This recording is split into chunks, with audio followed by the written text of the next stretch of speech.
Hari kiamat adalah hari kehancuran, yang dimana semua bumi akan hancur. Semua agama, termasuk agama samawi dan non-samawi, mempercayai akan hari akhir tersebut. Setiap agama memiliki tanda-tanda kiamat masing-masing.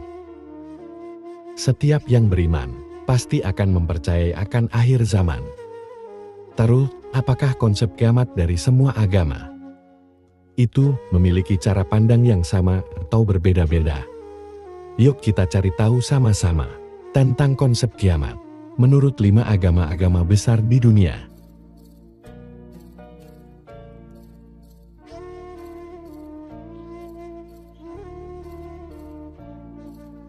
Semoga kalian semua selalu dalam lindungan Allah Ta'ala. Dan semoga rezeki dan urusan kalian selalu dilancarkan. Luluskan hajat kalian di kolom komentar. Semoga apa yang kalian inginkan segera terwujud.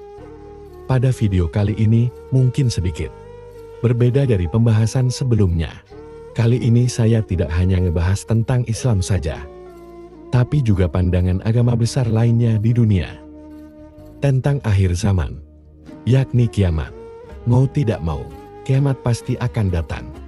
Dan sebagai orang yang beriman, kita wajib mempercayainya.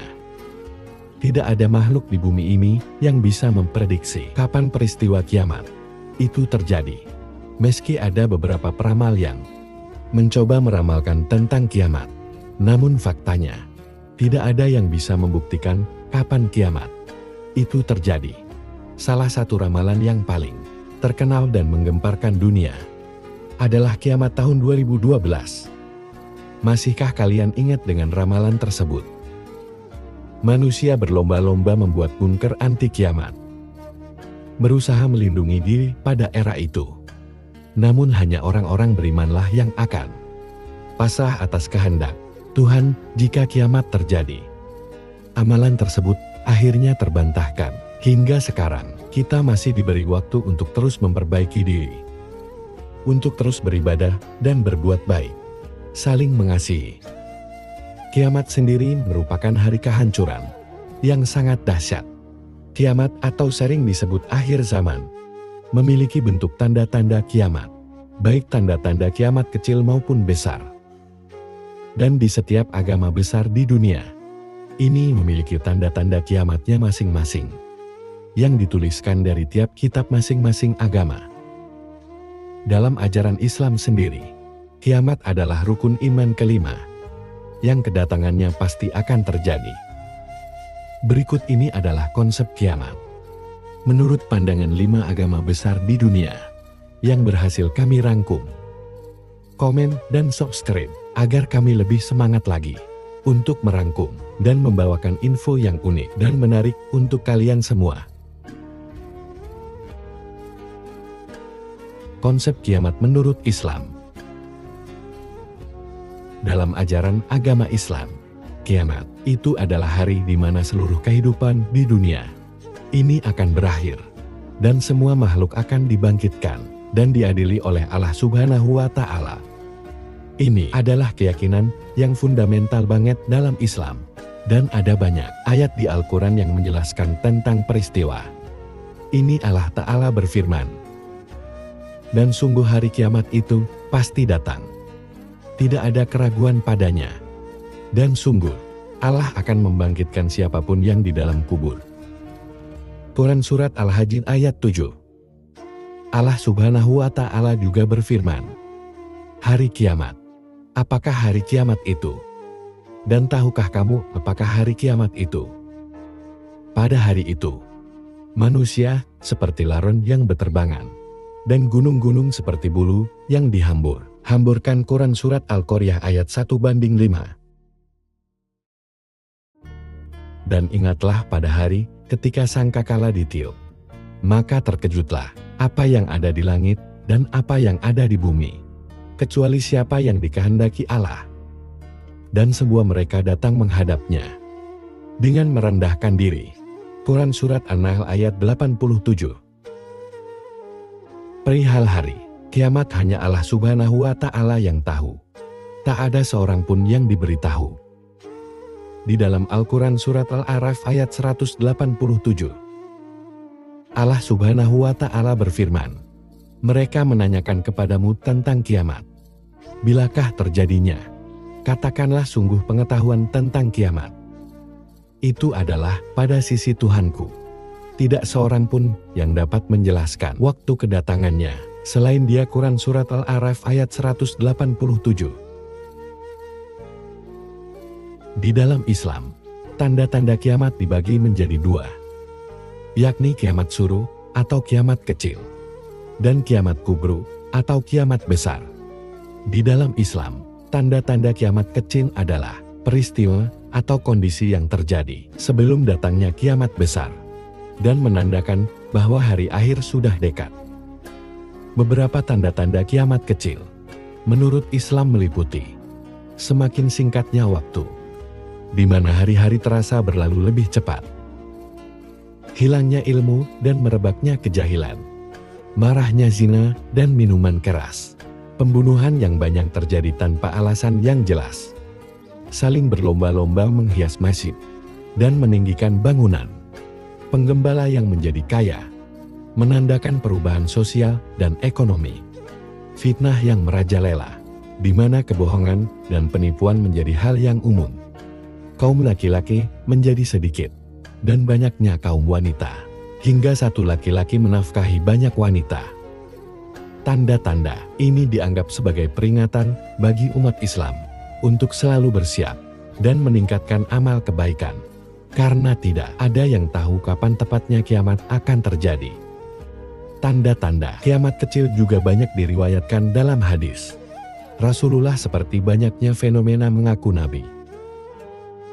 Dalam As-Sahihain dari Abu Hurairah radhiyallahu anhu dari Nabi Shallallahu Alaihi Wasallam bersabda, "Tidak akan terjadi hari kiamat hingga dibangkitkan para dajjal pendusta yang jumlahnya mendekati 30.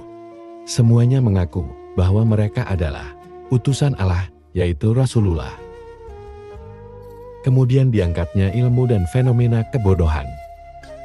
Dari Anas bin Malik radhiyallahu anhu menuturkan, Rasulullah Shallallahu Alaihi Wasallam bersabda, "Di antara tanah-tanah kiamat adalah ilmu dihilangkan dan kebodohan diteguhkan." Yang dimaksud dengan diangkatnya ilmu adalah diwafatkannya para ulama. Sebagaimana riwayat dalam hadis Abdullah bin Amr bin Al-As radhiyallahu anhu, "Aku mendengar Rasulullah Shallallahu Alaihi Wasallam bersabda, sesungguhnya Allah tidak mencabut ilmu langsung dari para hamba, tetapi mencabut ilmu dengan mewafatkan para ulama, sehingga ketika tidak tersisa lagi seorang alim, maka manusia akan menjadi orang-orang bodoh sebagai pemimpin. Lalu mereka ditanya, kemudian mereka akan memberikan fatwa tanpa ilmu, maka mereka sesat lagi menyesatkan orang lain." Hadis riwayat Bukhari dan Muslim. Bahkan maraknya perzinahan itu merupakan salah satu tanda dekatnya kedatangan hari kiamat. Dari Anas radhiyallahu anhu menuturkan, Rasulullah Shallallahu Alaihi Wasallam bersabda, "Di antara tanda dekatnya kedatangan hari kiamat adalah hilangnya ilmu, menonjolnya kebodohan, merajalelanya miras, dan maraknya zina." Hadits riwayat Al-Bukhari. Maraknya pembunuhan juga termasuk tanda-tanda kiamat. Surah dari Abu Hurairah radhiyallahu anhu bahwa Rasulullah Shallallahu Alaihi Wasallam bersabda, "Tidak akan datang hari kiamat hingga banyak al-haji." Mereka bertanya, "Wahai Rasulullah, apakah al-haji itu?" Beliau menjawab, "Pembunuhan." Hadis riwayat Muslim. Kemudian zaman semakin singkat, waktu terasa cepat. Dari Abu Hurairah radhiyallahu anhu menuturkan, Rasulullah Shallallahu Alaihi Wasallam bersabda, "Tidak akan terjadi hari kiamat hingga zaman semakin berdekatan." Hadis riwayat Al-Bukhari. Banyaknya peristiwa gempa bumi yang ada pada bumi kita, ini juga menandakan tanda-tanda kiamat. Surah dari Abu Hurairah radhiyallahu anhu menuturkan, Rasulullah Shallallahu Alaihi Wasallam bersabda, "Tidak akan terjadi hari kiamat hingga terjadi banyak peristiwa gempa bumi." Hadis riwayat Al-Bukhari. Sementara mengenai tanda-tanda kiamat kubro, ada sejumlah hadis yang menyebutkannya. Salah satunya seperti diriwayatkan Imam Muslim dalam sahihnya berikut ini. Dari Hudzaifah bin Asid Al-Ghifari berkata, Rasulullah Shallallahu Alaihi Wasallam menghampiri kami saat kami tengah membicarakan sesuatu. Ia bertanya, "Apa yang kalian bicarakan?" Kami menjawab, "Kami membicarakan kiamat." Ia bersabda, "Kiamat tidaklah terjadi, sehingga kalian melihat 10 tanda-tanda sebelumnya." Rasulullah menyebut kabut Dajjal, binatang adabah, terbitnya matahari dari barat, turunnya Isa bin Maryam alaihi salam, Yakjud dan Makjud, 3 gerhana. Gerhana di timur, gerhana di barat, dan gerhana di Jazirah Arab. Dan yang terakhir adalah api muncul dari Yaman, menggiring manusia menuju tempat perkumpulan mereka. Hadis tersebut bicara soal tanda-tanda kiamat kubro, yakni yang pertama munculnya kabut duhon. Maka tumbuhlah pada hari ketika langit membawa kabut yang tampak jelas, yang meliputi manusia. Inilah azab yang pedih. Quran Surat Ad-Duhan ayat 10-11. Tanda berikutnya adalah dibayatnya Imam Mahdi sebagai khalifah. Rasulullah Shallallahu Alaihi Wasallam bersabda, "Jika kalian telah melihat bendera hitam yang keluar dari Khurasan, datangilah dia, walaupun harus dengan merangkak di atas salju, karena di sana ada khalifah Allah." Al-Mahdi, hadis riwayat Al-Hakim. Selain Imam Mahdi, ada juga kemunculan Dajjal yang diriwayatkan oleh Nabi Muhammad Sallallahu Alaihi Wasallam. Dajjal diketahui akan menyebarkan fitnah di muka bumi. Dalam hadis riwayat Muslim, Rasulullah bersabda, "Tidak ada satupun makhluk sejak Adam diciptakan hingga terjadinya kiamat yang fitnahnya lebih besar dari Dajjal." Setelah kemunculan Dajjal, maka Allah mengutus Nabi Isa untuk membunuh Dajjal. Seseorang yang beriman akan percaya dengan turunnya Nabi Isa ke bumi untuk memimpin dan memberikan arah yang baik dan benar sesuai dengan ajaran Islam, seperti yang terkandung dalam surat Az-Zat huruf ayat 61. Dan sesungguhnya dia, Isa itu benar-benar menjadi pertanda akan datangnya hari kiamat. Oleh karena itu, janganlah sekali-kali kamu ragu tentang kiamat itu. Dan ikutilah petunjukku. Ini adalah jalan yang lurus. Setelah itu, keluarlah Yakjud Makjud. Allah Subhanahu wa Ta'ala berfirman, hingga apabila dibukakan tembok Yakjud dan Makjud, dan mereka turun dengan cepat dari seluruh tempat yang tinggi, dan telah dekatlah kedatangan janji yang benar. Hari berbangkit, maka tiba-tiba terbelalaklah mata orang-orang kafir. Mereka berkata, "Aduhai, celakalah kami. Sesungguhnya kami adalah dalam kelalaian tentang ini. Bahkan kami adalah orang-orang yang zalim." Quran Surat Al-Anbiya ayat 97. Kemudian matahari akan terbit dari arah barat, menjadi salah satu tanda-tanda kiamat kubro dalam hadis Abu Dawud serta Ibnu Majah. Dari Abdullah bin Amr, bahwa Rasulullah Shallallahu Alaihi Wasallam bersabda, "Sesungguhnya pertanda yang pertama-tama muncul menjelang kiamat ialah terbitnya matahari dari barat dan munculnya binatang melata menemui manusia pada waktu duha. Mana saja dari keduanya yang lebih dulu terjadi, maka tidak lama sesudah itu yang lainnya pun segera terjadi." Hadis riwayat Abu Daud dan Ibnu Majah.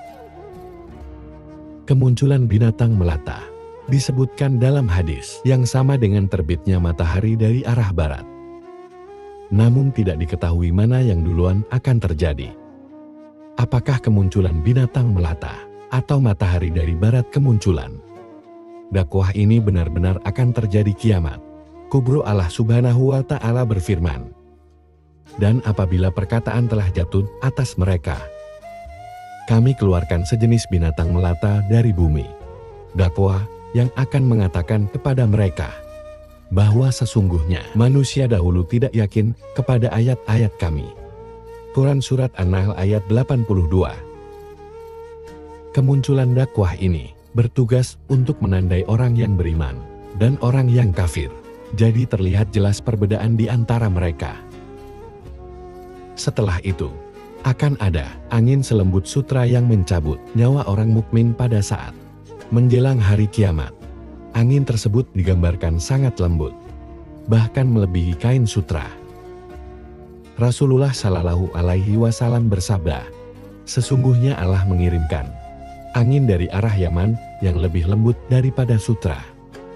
Angin itu tidak akan pernah meninggalkan seorang pun yang di dalam hatinya terdapat keimanan seberat biji sawi, melainkan dia mencabutnya atau mewafatkannya. Hadis riwayat Muslim.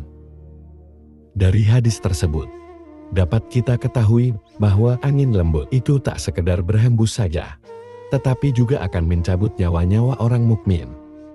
Baik imannya besar maupun hanya sekecil biji sawi pun. Mereka akan diselamatkan dari dahsyatnya hari kiamat. Kemudian tanda-tanda selanjutnya adalah munculnya api yang menggiring manusia berkumpul pada satu tempat. Api ini tidak membakar manusia, melainkan hanya menggiring manusia berkumpul ke arah barat. Dari Anas radhiyallahu anhu, ia mengatakan, Rasulullah Shallallahu Alaihi Wasallam bersabda, yang pertama kali terjadi ketika manusia akan dikumpulkan adalah keluarnya lidah api yang akan muncul dari arah timur. Api tersebut akan menggiring manusia ke arah barat. Hadits riwayat Bukhari dan Muslim. Kemudian, terjadinya gempa di muka bumi saat hari kiamat. Dijelaskan dalam Al-Quran, Surat Al-Hajj ayat 1 yang berbunyi, wahai manusia, bertakwalah kepada Tuhanmu. Sungguh guncangan hari kiamat itu adalah suatu kejadian yang sangat besar. Tanda-tanda kiamat yang terakhir adalah hancurnya Ka'bah. Hal itu sesuai dalam hadis riwayat Hakim dan Abu Ya'la oleh Abu Sa'id Al-Khudri radhiyallahu anhu, bahwa Rasulullah Shallallahu Alaihi Wasallam bersabda, hari kiamat tidak akan terjadi sebelum Ka'bah ini tidak lagi didatangi orang untuk menunaikan ibadah haji. Dalam hadis riwayat Muslim dan Bukhari, dari Abu Hurairah radhiyallahu anhu, Rasulullah Shallallahu Alaihi Wasallam bersabda, Ka'bah diruntuhkan oleh Zulkarnain dari Habasyah. Setelah tanda-tanda itu terjadi, maka akan terjadi kiamat kubro saat sangkakala ditiupkan, di mana pintu-pintu taubat sudah ditutup. Pada hari kiamat, malaikat Israfil meniup sangkakala sebanyak 3 kali. Tiupan-tiupan pertama akan menghancurkan dunia beserta isinya. Tiupan kedua akan mematikan semua makhluk hidup. Dan tiupan ketiga akan membangkitkan orang-orang yang telah mati dan mengumpulkan mereka di padang mahsyar. Semoga kita semua tidak merasakan dahsyatnya kiamat ya. Karena sesungguhnya orang yang menyaksikan kiamat adalah seburuk-buruknya manusia. Seperti yang tertulis dalam hadis. Abu Ya'la Al-Mausuli meriwayatkan hadis ini dalam musnadnya. Rasulullah Shallallahu Alaihi Wasallam bersabda, kiamat tidak akan terjadi kecuali kepada seburuk-buruknya manusia jahat. Dalam lafaz lain, seburuk-buruknya manusia adalah orang yang menjumpai kiamat dalam keadaan hidup. Terus apa yang akan terjadi setelah kiamat? Menurut pandangan agama Islam, jadi manusia akan dibangkitkan kembali. Mulai dari zaman Nabi Adam sampai manusia yang paling terakhir menyaksikan kiamat. Mereka semua akan dibangkitkan dan dikumpulkan di padang mahsyar. Tidak ada yang bisa lari pada hari itu. Semua akan dimintai pertanggungjawaban atas apa yang mereka kerjakan selama di dunia. Setelah proses pengadilan, semua amal dihisab. Manusia akan tinggal di neraka atau di surga, sesuai dengan timbangan amal baik buruk mereka masing-masing. Dan disinilah kehidupan abadi manusia. Sungguh akhirat adalah kehidupan yang kekal. Nah, seperti itulah konsep kiamat menurut pandangan Islam. Sebenarnya sangat panjang sekali. Kalau tiap-tiap peristiwa konsep kiamat dalam agama Islam kita jabarkan, mungkin bisa kita bahas di waktu dan kesempatan lain tentang kerentetan peristiwa lengkap menurut agama Islam. Nah, sekarang lanjut ke konsep kiamat menurut agama lain. Apakah sama seperti agama Islam atau malah sangat berbeda? Mari kita simak bersama-sama. Konsep kiamat menurut agama Kristen. Gimana sih sudut pandang kiamat? Menurut pandangan saudara-saudara kita yang beragama Kristen. Jadi dalam agama Kristen sendiri, kiamat itu disebut juga dengan hari penghakiman. Konsep ini ada di Alkitab, yang merupakan kitab suci umat Kristen. Nah, di sini dikisahkan bahwa suatu hari nanti akan ada saatnya Yesus datang kembali ke dunia untuk mengadili semua orang, baik yang hidup maupun yang sudah meninggal. Menurut kitab Wahyu, yang biasa disebut juga dengan Revelation, kiamat itu ditandai dengan beberapa hal, seperti bencana alam, perang kelaparan, dan wabah penyakit. Tapi bukan cuma itu. Ada juga yang namanya the rapture atau pengangkatan. Ini adalah momen ketika orang-orang yang percaya kepada Yesus akan diangkat ke surga sebelum badai kiamat benar-benar terjadi.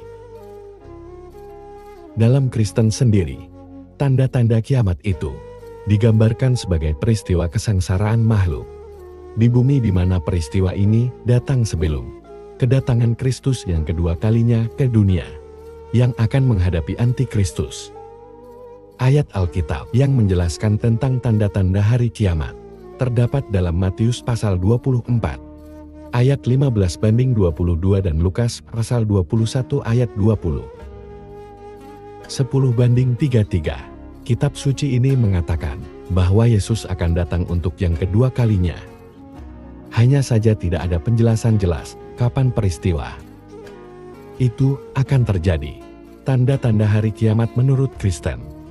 Pertama adalah terjadinya malapetaka dan bencana alam. Bencana alam ini tidak hanya terjadi di Indonesia, melainkan di seluruh dunia, seperti gempa bumi, tanah longsor, angin topan, dan badai jika dilihat dari segi ilmu rohani. Hal tersebut tidak akan terjadi tanpa kehendak Tuhan sendiri. Jika Tuhan berkehendak, bencana dan malapetaka tidak akan terjadi. Hal ini diperkuat oleh kitab Lukas pasal 21 ayat 11. Dan akan terjadi gempa bumi yang dahsyat, dan di berbagai tempat akan ada penyakit sampar dan kelaparan, dan akan terjadi juga hal-hal yang mengejutkan, dan tanda-tanda yang dahsyat dari langit. Tanda-tanda selanjutnya disertai dengan adanya kelaparan di mana-mana, kemiskinan merajalela, dan banyaknya wabah penyakit. Berdasarkan Markus pasal 13 ayat 14-20. Apabila kamu melihat pembinasa keji berdiri di tempat yang tidak sepatutnya, para pembaca hendaklah memperhatikannya. Maka orang-orang yang dioda haruslah melarikan diri ke pegunungan. Orang yang sudah diparanginan di atas rumah, janganlah ia turun dan masuk untuk mengambil sesuatu dari rumahnya. Dan orang yang sedang di ladang, janganlah ia kembali untuk mengambil pakaiannya. Celakalah ibu-ibu yang sedang hamil, atau yang menyusukan bayi pada masa itu. Berdoalah, supaya semuanya itu jangan terjadi pada musim dingin.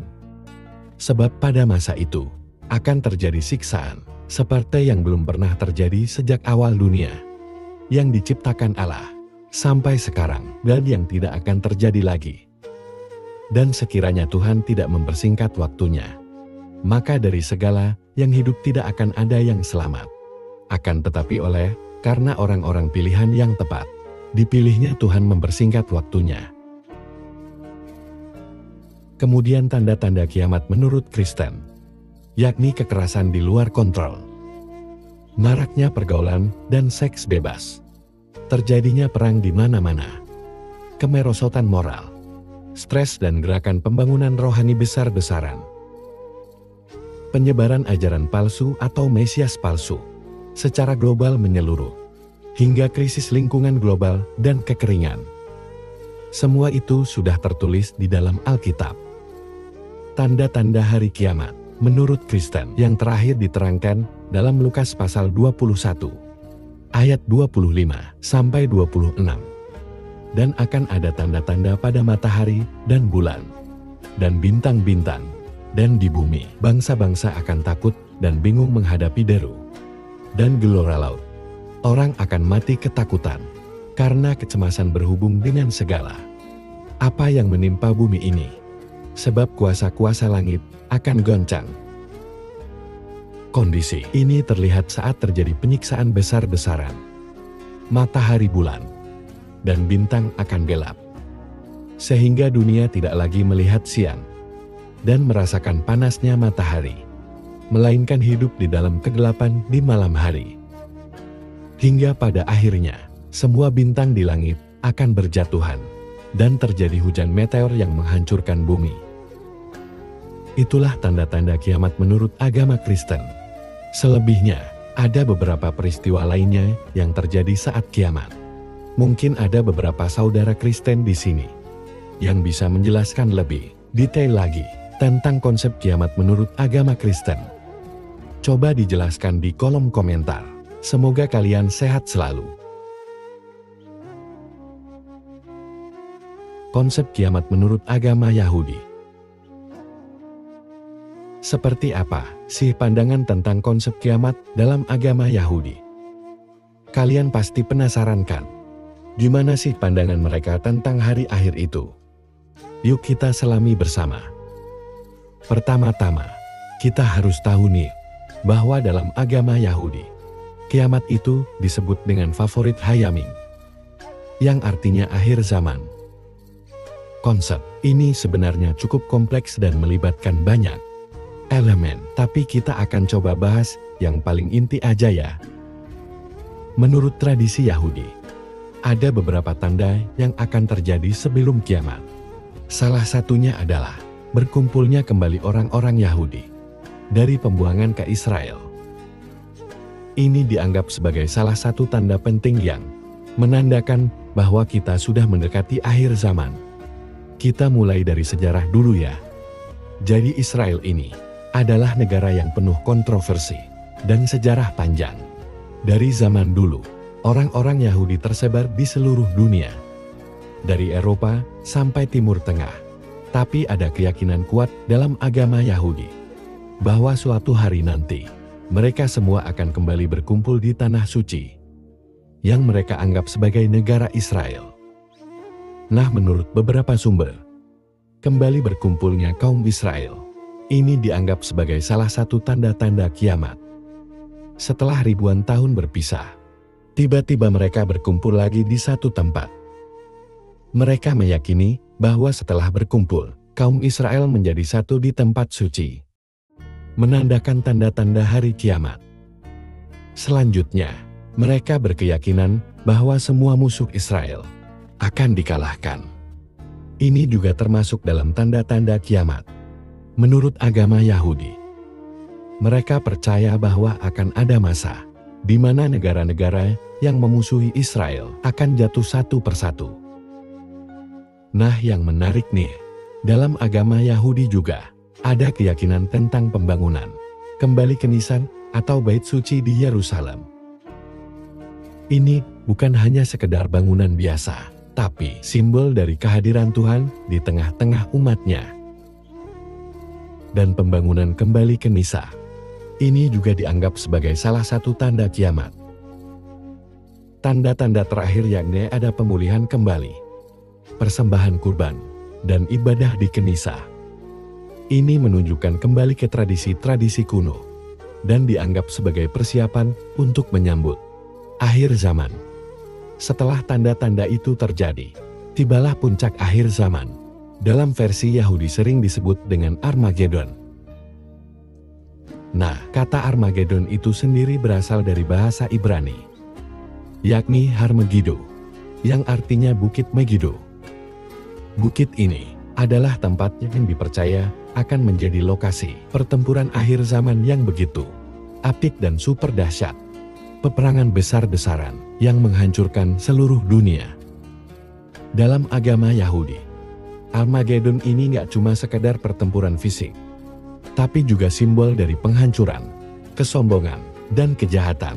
Saat di ujung Armageddon, atau peperangan yang super dahsyat, terjadi di seluruh bumi, orang Yahudi mempercayai tentang harapan akan kedamaian dan keadilan yang akan datang setelahnya.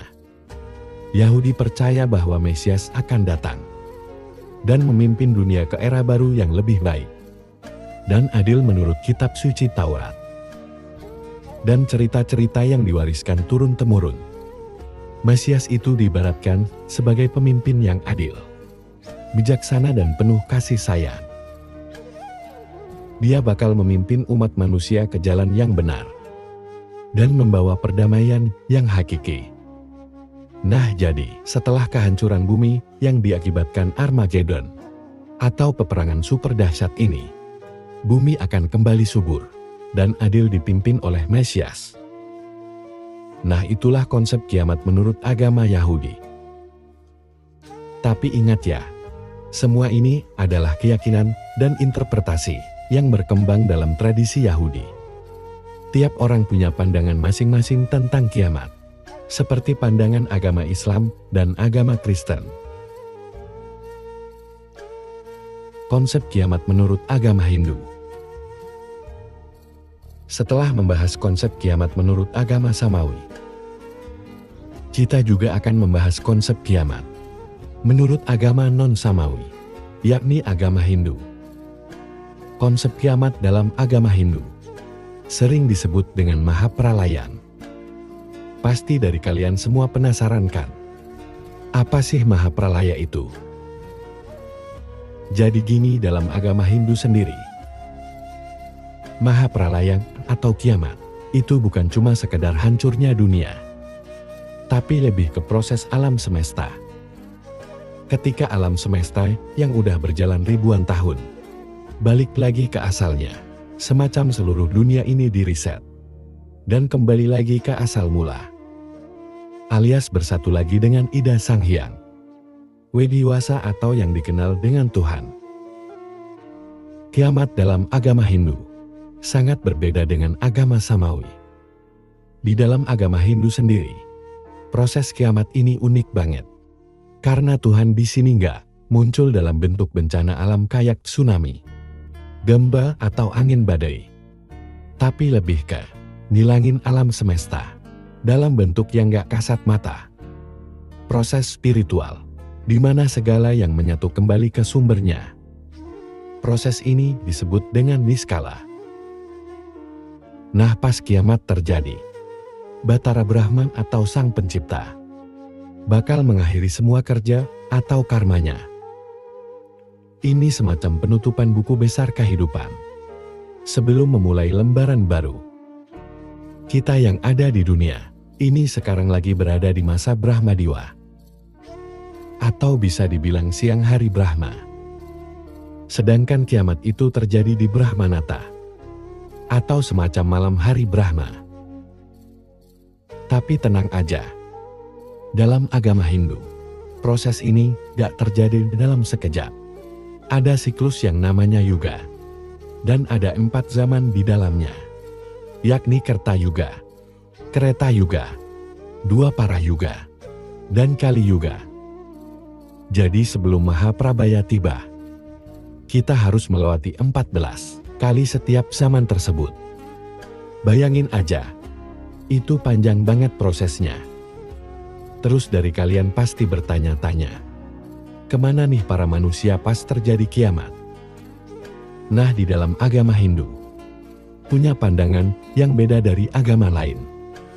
Menurut Hindu, semua makhluk hidup itu bakal kembali ke asalnya, ke sumber kehidupan yang abadi. Jadi nggak ada konsep surga atau neraka yang permanen seperti di agama lain. Nah pas Mahapralaya itu terjadi, semua makhluk hidup, termasuk kita, akan kembali ke sumber kehidupan yang abadi. Ini disebut moksa, atau pembebasan dari siklus kelahiran dan kematian. Jadi gimana menurut kalian? Kalau ada dari saudara-saudara Hindu lainnya, boleh banget nih dibantu jawab di kolom komentar.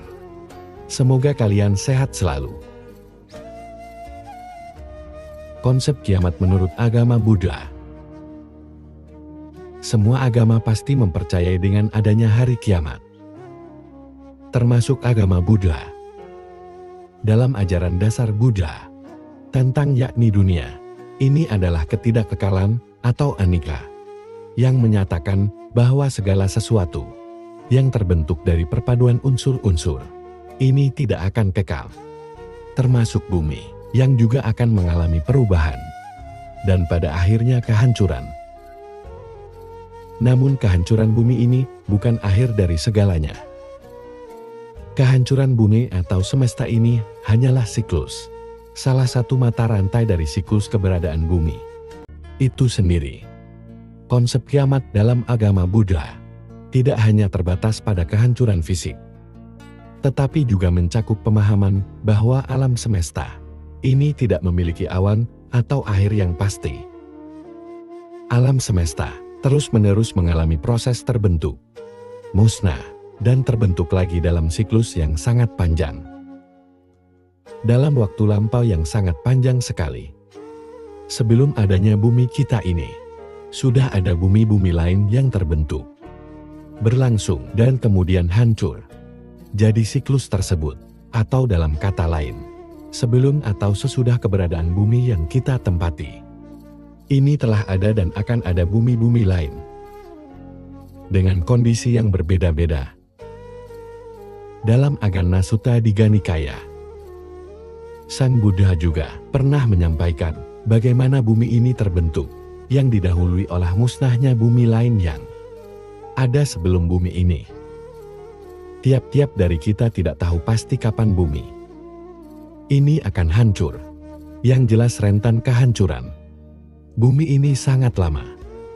Dalam Buddha, ukuran waktu itu disebut dengan kapa. Dalam ajaran Buddha sendiri, kalpa atau kapa adalah satuan waktu yang sangat panjang yang digunakan untuk menggambarkan umur alam semesta atau periode besar dalam siklus keberadaan. Istilah ini berasal dari bahasa Sanskerta dan memiliki arti menciptakan atau membentuk. Konsep kalpa menunjukkan bahwa alam semesta mengalami siklus yang terdiri dari pembentukan keberadaan, kehancuran, dan pembentukan kembali. Ada beberapa jenis kalpa dalam ajaran Buddha. Kalpa skala tetap, dasar perhitungan, berjalan selama 16 juta tahun. Kalpa skala kecil, 1000 kali 16.000 non, berjalan selama 16 miliar tahun. Kalpa menengah, 20 kali 16 miliar, berjalan selama 320 miliar tahun. Kalpa skala besar, 4 kali 320 miliar, berjalan selama 8 triliun tahun. Buddha memberikan beberapa analogi untuk memahami panjangnya kalpa. Misalnya jika sebuah tabung kosong dengan ukuran 16 mil, pada setiap sisinya diisi dengan biji mustard kecil. Setiap 100 tahun, tabung tersebut akan penuh sebelum satu masa kalpa berakhir. Atau jika sebuah gunung batu besar dengan ukuran yang sama digosok dengan kain sutra sekali setiap 100 tahun, gunung tersebut akan habis sebelum satu masa kalpa berakhir. Konsep kalpa ini menekankan pada pandangan Buddha tentang ketidakabadian dan perubahan yang konstan, di mana segala sesuatu terbentuk dan kemudian hancur dalam siklus yang tak terbatas. Ini juga mencerminkan pandangan bahwa tidak ada awan atau akhir yang mutlak, melainkan sebuah proses yang terus berulang. Sang Buddha menjelaskan, menuju kehancuran bumi didahului oleh tanda-tanda. Salah satunya kemerosotan moral manusia, menurunnya usia manusia. Dalam Tata Surya Sutta Anguttara Nikaya, Sang Buddha juga menjelaskan bahwa bumi akan hancur Diawali dengan tanda-tanda datangnya musim kemarau yang begitu panjang. Akan muncul matahari kedua dengan jangka waktu yang sangat lama. Kemudian muncul matahari ketiga dengan waktu yang lama. Juga terus-menerus muncul matahari sampai pada matahari ketujuh. Dan bumi akan disinari oleh 7 matahari. Diceritakan dalam Tata Surya Sutta bahwa bumi akan hancur, terbakar habis, dan hancur, yang dikatakan kiamat dalam pandangan agama Buddha. Dan kehancuran tersebut merupakan siklus yang akan kembali lagi ke sebuah pembentukan alam semesta dengan proses yang sangat panjang, yang berarti kehancuran bumi bukan akhir dari segalanya. Jadi menurut teman-teman Buddha gimana? Bisa dibantu dijelaskan di kolom komentar. Pandangan kiamat menurut agama Buddha. Demikianlah yang bisa saya sampaikan tentang konsep kiamat menurut 5 agama besar di dunia. Sebuah pandangan dan pendapat dari masing-masing agama yang begitu unik dan luar biasa. Saya sendiri sebagai penganut agama Islam, meskipun ada perbedaan dan sedikit kesamaan tentang konsep akhir zaman, saya sangat menghargai pendapat dari masing-masing agama lain. Karena yang pasti, tiap-tiap agama pasti mempercayai dengan adanya hari akhir. Dan yang jelas, kita sebagai orang yang beriman harus percaya bahwa kiamat pasti akan terjadi suatu hari nanti. Pelajaran dan hikmah yang bisa kita petik dari konsep kiamat ini sangatlah mendalam. Kiamat mengingatkan kita bahwa setiap tindakan kita memiliki akibat, bahwa kehidupan dunia ini hanya sementara, dan bahwa kita harus selalu berusaha untuk menjadi versi terbaik dari diri kita. Kiamat bukan hanya tentang kehancuran, tetapi juga tentang pemurnian dan kesempatan untuk memperbaiki diri. Mari kita ambil pelajaran hidup lebih bijaksana dan penuh kasih sayang, karena pada akhirnya, apa yang kita lakukan di dunia ini akan mendapat balasan dari apa yang kita hadapi di akhirat kelak. Demikianlah yang bisa saya sampaikan. Yang benar datangnya dari Allah. Dan mohon maaf bila ada kurang atau keliru, itu datangnya dari saya pribadi selaku manusia biasa. Dan selalu dilancarkan rezeki dan segala urusannya. Semoga apa yang kalian inginkan segera terwujud. Sampai jumpa di video dan kisah menarik selanjutnya. Wassalamualaikum warahmatullahi wabarakatuh.